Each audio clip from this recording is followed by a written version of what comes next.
இன்றைக்கி நம்ம பார்க்க போகிறது சேமியா உப்புமா. இது ரொம்ப நூடுல்ஸ் மாதிரி டக்குன்னு பண்ணிடலாம். இதுக்கு ஒரு வெங்காயம், ஒரு சின்னோண்டு ஒரு இஞ்சி துண்டு, ஒரு பச்சை மிளகா, அரை தக்காளி, அப்புறம் இதுக்கு கடுகும் கடலைப்பருப்பும் தான் இதுக்கு தாளிக்க. ஜீரகம் கொஞ்சம் போட்டுக்கலாம். அப்புறம் 200 கிராம் சேமியா எடுத்து வச்சுருக்கேன்.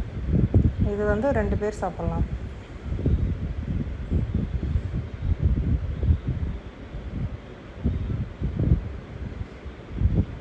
இப்போ எப்படி செய்யலான்னு பார்க்கலாம். ஒரு கடாயில் எண்ணெய் ஊற்றிக்கோங்க.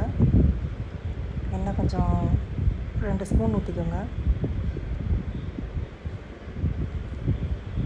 ஊற்றிட்டு தாளிக்கிறதுக்கு கடுகு 1 டீஸ்பூன், அப்புறம் 1 டீஸ்பூன் கடலைப்பருப்பு, அப்புறம் 1/4 டீஸ்பூன் ஜீரகம் போட்டுட்டு நல்லா வறுக்கணும். அந்த கடலைப்பருப்பு ப்ரௌன் கலர் ஆகணும். அப்போ தான் நல்லாயிருக்கும்.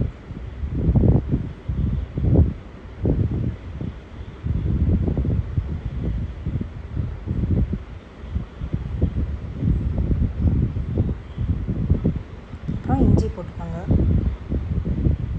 அரை துண்டு இஞ்சி, அப்புறம் வெங்காயம், ஒரு வெங்காயம், பெரிய வெங்காயம், ஒரு பச்சை மிளகாய், கருவேப்பிலை எல்லாம் போட்டு நல்லா வதக்கிடணும்.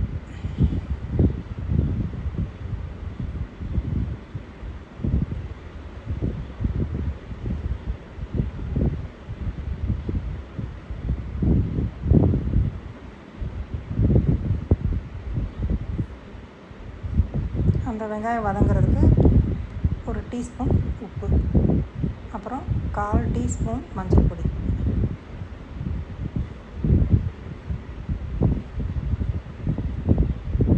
நல்லா வெங்காயம் வதங்கிடுச்சு. இப்போ தண்ணியை ஊற்றிக்கலாம். இப்போ அந்த 1 கப்புக்கு நீங்கள் 1 கப்பு தண்ணி ஊற்றுனீங்கன்னா அது நல்லா மூழ்கணும். அந்த சேமியா அந்த அளவுக்கு தண்ணி ஊற்றிக்கணும். இந்த தண்ணி நல்லா கொதிக்கணும். உப்பெல்லாம் செக் பண்ணிக்கோங்க. இந்த தண்ணி நல்லா கொதித்ததுக்கப்புறம் தான் அது போடணும்.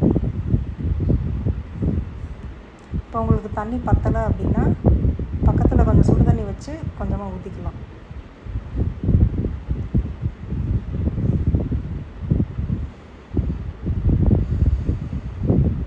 நல்லா கொதிச்சிடுச்சு. இப்போ சேமியாவை போட போகிறோம். இது ஏற்கனவே வறுத்த சேமியானால நான் அப்படியே போடுறேன். பாருங்கள், நல்லா தண்ணிக்குள்ளே மூழ்கணும்.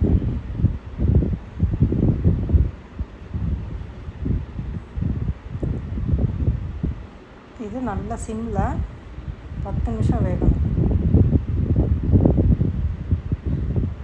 இங்கே திருப்பி போட்டுட்டு திருப்பி ஒருக்கா வேக வைக்கணும்.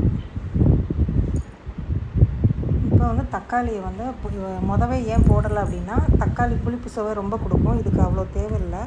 இப்படி போட்டோம்னா ஒரு பாதி புளிப்பு சுவை நம்மளுக்கு கிடைக்கிறனால அப்படி போடுறேன் நான். பாருங்கள், நல்லா வெந்துருச்சு.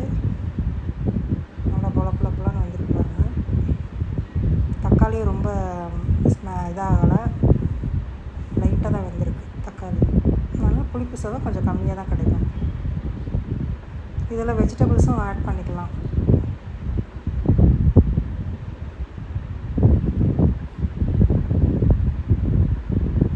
சூடான சேமியா உப்புமா தயார்.